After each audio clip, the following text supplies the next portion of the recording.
له خوب وړاندې دا فکرونه له ذهنه وباسئ او ارامه خوب ولرئ.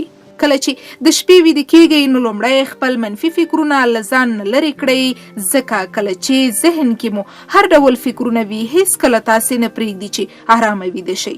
هره شپه له خوب مخکې مو که هر څومره فکر کړی وي خو سر له نن شپه یې پیل کړئ. نور خپل د تیر وخت غلطیو په هکله فکر مه کوئ، ځان مه ځوروئ. که هر څومره بل څوک هم ستاسې ستونزه او غلطي ستا پر مخ راولي نو ته یې نور په هکله فکر پرېږده.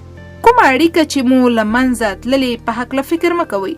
نه ده چې خپل تیر خاطرات ذهن ته راولئ او هغه لپاره وژاړئ.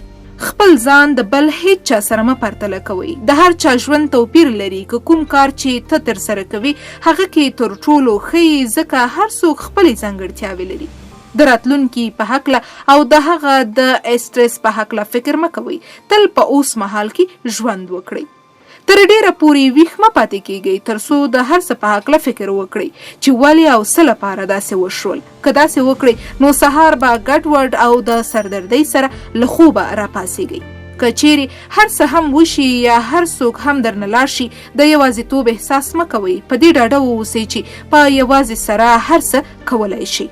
کومې غمجنې سندرې چې دی په ټلیفون کې دي هغه هر ځلي مه اوره، ځکه دا کار نور هم تاسې خفه کوي او په ژړا کوي مو. هر کله چې غواړئ ویده شئ د مثبتو څیزونو په هکله فکر وکړئ تر څو د ژوند ټول منفي اړخونه مو له یاده ووځي. هر څومره چې مثبت فکر وکړئ هغومره به ارامه ویده کیدای شئ او مثبت فکر مو ځواک هم لوړولی شي.